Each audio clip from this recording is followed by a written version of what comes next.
Most men do not grasp the fundamental architecture of their own subjugation.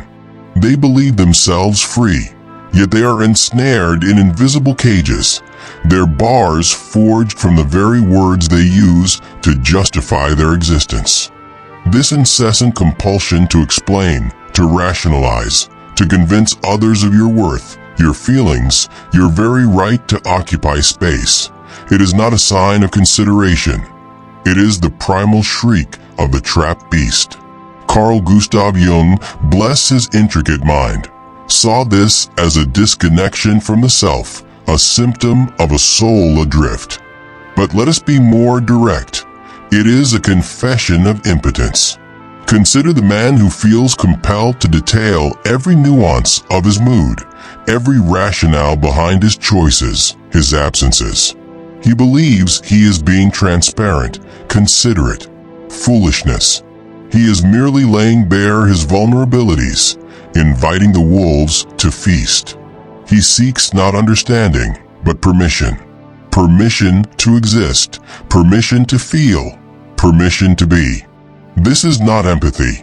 It is a desperate plea for validation from those whose judgment holds no true weight.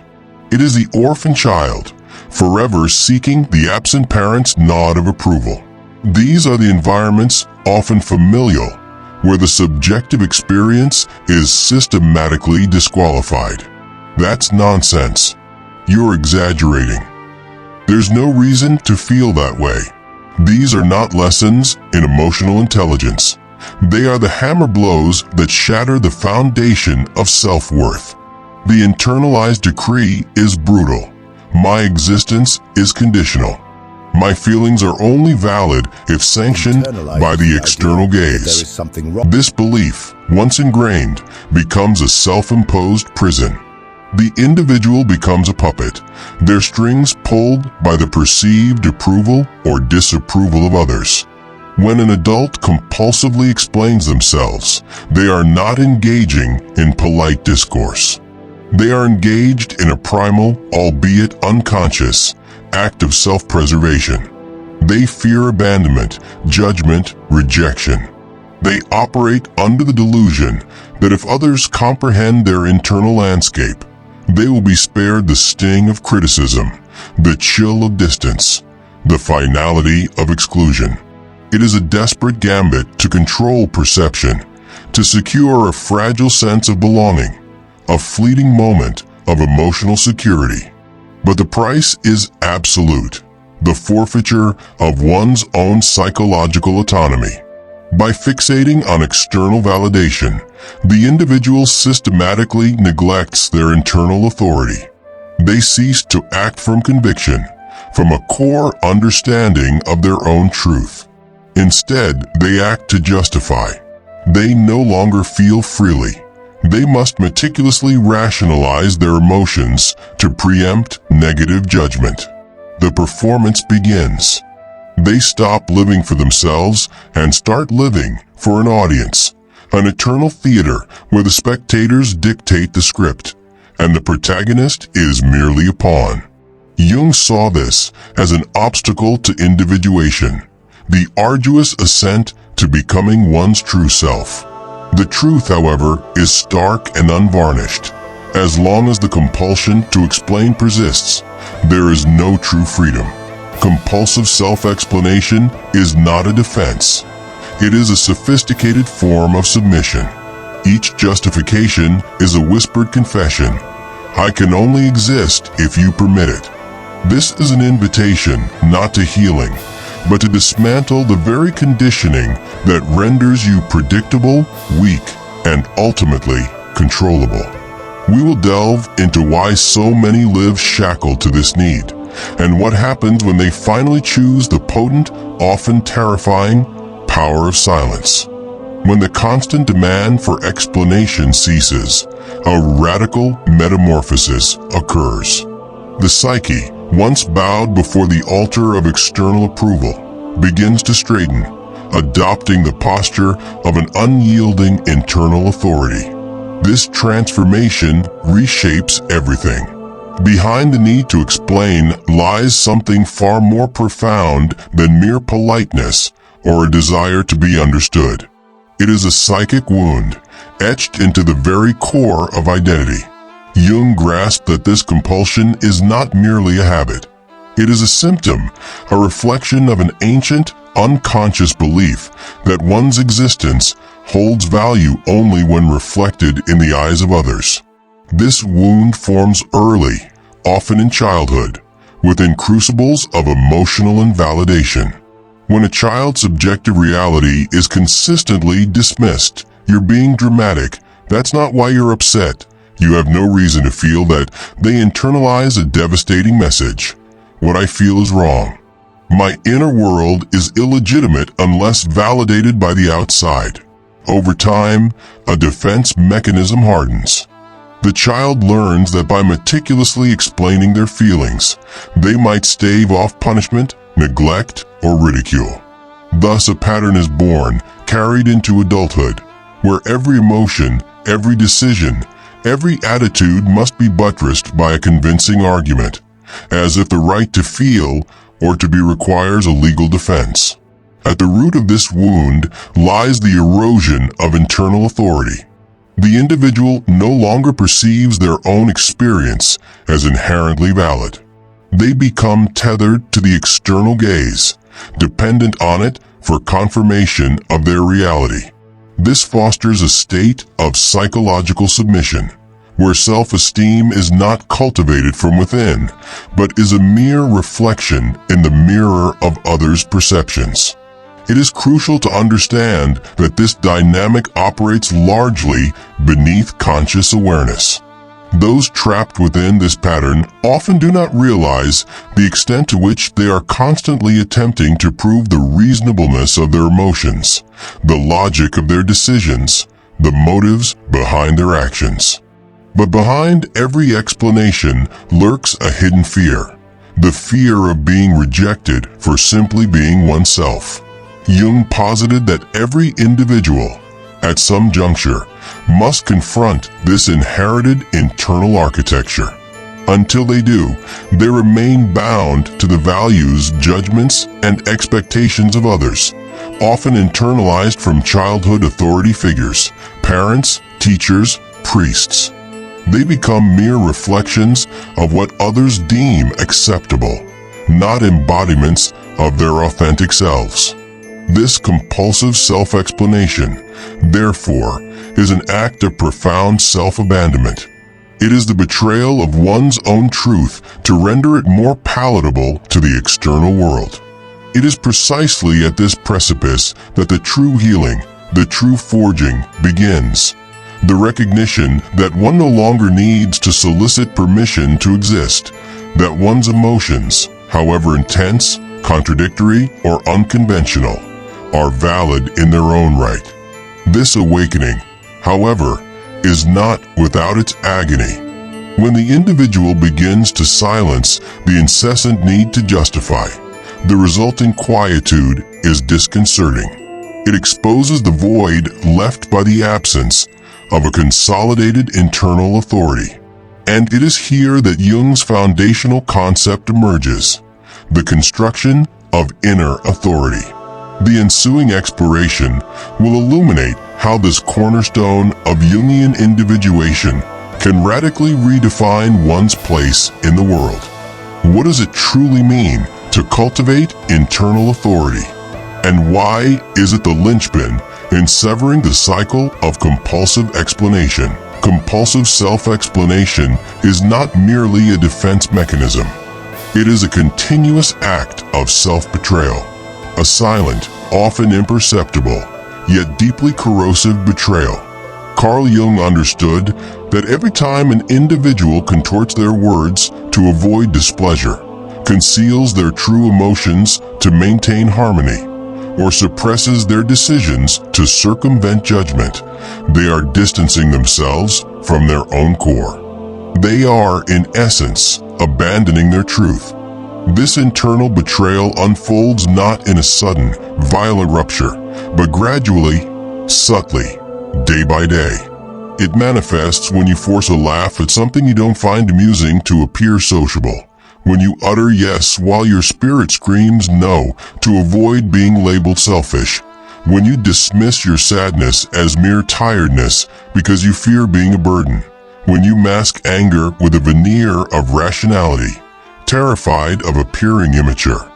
With each minor concession made in the name of acceptance, a fragment of the soul is left behind, a casualty of social performance. Jung identified this behavior as a direct symptom of the ego, severed from the self. The ego, which should function as a rational center of consciousness, devolves into a subservient instrument of external acceptance. It reconfigures itself, morphing into whatever image others desire. In this perpetual state of adaptation, the individual loses touch with their own inner compass. They cease to heed their intuition, disbelieve their own feelings, and question their most authentic motivations. Doubt supplants inner confidence. This process of self-abandonment is insidious because it is often socially rewarded.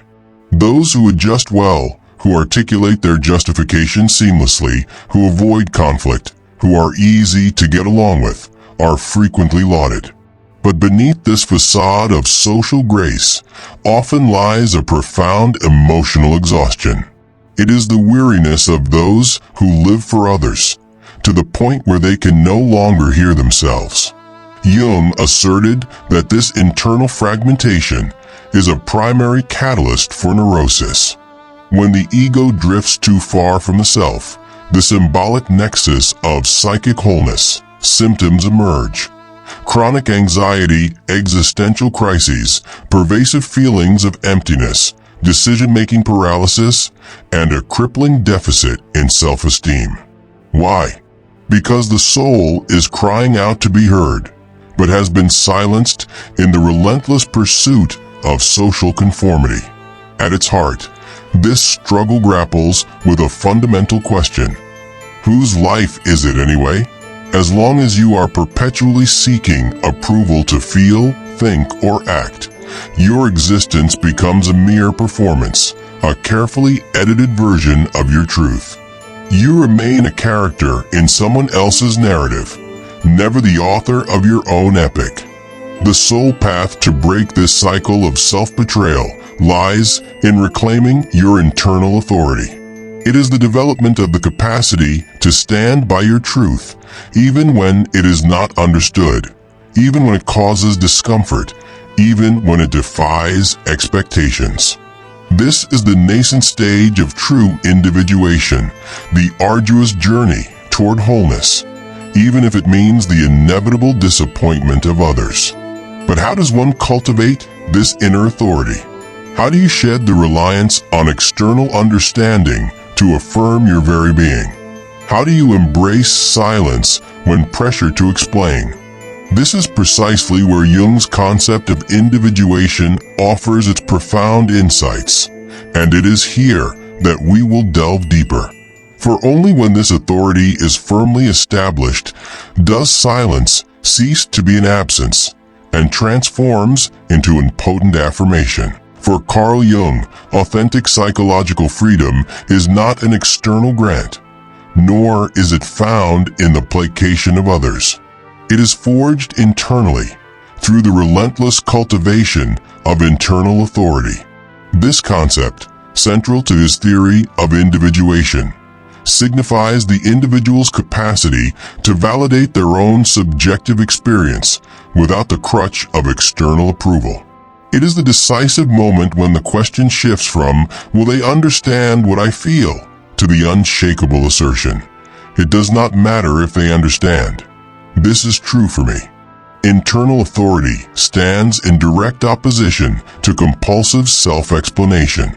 While the latter is rooted in insecurity, driven by the incessant need to justify every action to gain acceptance, the former springs from a deep-seated conviction that your truth requires no negotiation. This is not merely an intellectual shift, it is an existential one. The very axis of the psyche rotates, its center of gravity moving from the precarious periphery of external validation back to the unassailable core of the self, the locus of true being. However, this transition is fraught with challenge. It demands courage, for by ceasing to explain oneself, the individual directly confronts the primal fears of abandonment, judgment, and exclusion.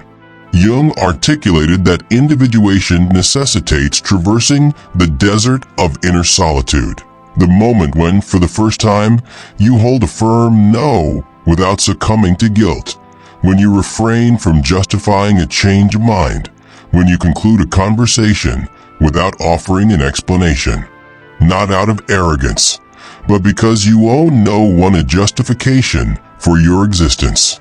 Developing this authority does not imply becoming insensible or withdrawn. On the contrary, it means you no longer need to beg for understanding. You offer your truth as a gift, not a plea for acceptance. Communication ceases to be a performance and becomes an authentic expression, the fundamental difference between speaking to be approved and speaking to be true. In practice, internal authority manifests in the subtle, yet powerful, gestures of daily life, in the silence held in the face of provocation, in the firm utterance of "that does not resonate with me," without the need for elaborate justification, in the refusal to engage in emotional games where constant self-defense is required. Above all, it resides in the capacity to endure the discomfort of not being understood, and yet to remain whole. Jung regarded this as a pivotal juncture in the psychological journey, the instant when the individual ceases to outsource their self-esteem and begins to recognize it as an intrinsic wellspring. This transition is symbolic and transformative, marking the severing of ties with the old, conditioned self, the one perpetually seeking to please, and the birth of a new self, rooted, autonomous, and whole. Yet, this newly established stance is rarely welcomed by the established order. The silence emanating from internal authority often disturbs. Those who previously profited from your insecurity begin to lose their leverage. Manipulators feel threatened. Relationships predicated on power dynamics start to unravel. And this, precisely, is why the cessation of self-explanation triggers a profound shift in everything. In the subsequent stage, we will delve into this transformative turning point. Why does silence wield such immense power? What becomes of your relationships when you refuse to perpetuate the charade of justification? Prepare yourself, for what follows may irrevocably alter your perception of the bonds you currently maintain. Silence, when it springs from integrity rather than evasion, is one of the most potent forces within the human psyche. Jung perceived this with stark clarity. He viewed silence not as an absence of response, but as a palpable presence of authority. When an individual ceases to explain themselves compulsively, they are not merely avoiding conflict or terminating conversations. They are deactivating an entire system of psychological control that thrived on their insecurity. This specific form of silence is inherently unsettling. For those accustomed to your deference, your endless justifications, your self-corrections, the absence of explanation is perceived as rebellion. And, in a profound sense, it is. But not the petulant rebellion that screams for attention. It is a silent revolution, an implicit declaration. I owe no explanations to be who I am. Manipulative individuals who subsist on the doubt of others find their game rendered futile. Emotional manipulation requires discernible vulnerability, a palpable fear of misunderstanding, abandonment, or disappointing others. Manipulation thrives on reactivity. However, secure silence, born from internal authority, functions as an unyielding bulwark. It neither responds, nor justifies, nor dances to the tune of others. It simply is. And this steadfastness destabilizes any attempt at control. Furthermore, relationships that have historically depended on your submission, emotional, intellectual, or behavioral, begin to reveal their true nature. Fragile, one-sided, built on an inherent imbalance. When you stop explaining yourself, you dismantle the implicit pact of inferiority. You cease positioning yourself as someone desperately seeking acceptance, and begin to inhabit the space of one who already possesses self-acceptance. This fundamental shift alters everything.